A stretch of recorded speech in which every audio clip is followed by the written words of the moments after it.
अस्सलामुअलैकुम नाजरीन, आप देख रहे हैं सूबाई रंग न्यूज़ और इंटरटेनमेंट चैनल और मैं हूं मोमना शहबाज।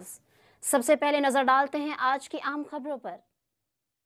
सरगोदा में आम इंतखाबात की गहमा गहमी अरूज पर है। जिला सरगोदा में उम्मीदवारों के कागजात की सकरूतनी का अमल तेजी से जारी है। आज आखिरी रोज है। हल्का PP 75 में सबसे ज्यादा 49 उम्मीदवारों ने कागजात नामजदगी जमा करवाए। मजीद जानते हैं नुमाइंदा सूबाई रंग न्यूज गुलाम अकबर से। जी गुलाम अकबर, अपडेट कीजिएगा।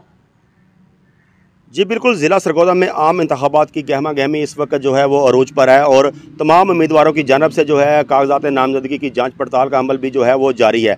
इसके अलावा जो है मैं आपको बताता चलूँ तो हल्का NA 82 में जो है वो कुल 14 उम्मीदवार हैं जिनकी कागजात नामजदगी की जांच पड़ताल का जो है वो काम मुकम्मल हो चुका है। इसके अलावा NA 84 के हवाले से आपको बताता चलूँ जो कि सरगोदा शहर का हल्का है, इसके जो है टोटल जो है 32 उम्मीदवारों ने अपने कागजात नामजदगी जमा करवाए हैं और उनकी कागजात जो है नामजदगी की जांच पड़ताल का अमल जो है वो तकरीबन मुकम्मल हो चुका है। इसके अलावा PP 76 के हवाले से मैं आपको बताता चलूँ तो इस हल्के से जो है वो टोटल 42 उम्मीदवार हैं जिन्होंने अपने कागजात नामजदगी जमा करवाए हैं और इनकी जो है कागजात की जांच पड़ताल का अमल भी जारी है। इसके अलावा जो है हल्का PP 75 के हवाले से मैं आपको बताता चलूँ तो यहाँ जो सरगोदा एक शहर का सबसे बड़ा हल्का है और सबसे ज़्यादा उम्मीदवारों ने जो है इस हल्के से जो है वो 49 उम्मीदवारों ने जो है वो कागजात नामजदगी जमा करवाए हैं और आज जो उनकी जो है वो कागजात नामजदगी की जांच पड़ताल का अमल जो है वो तकरीबन जो है वो मुकम्मल हो चुका है।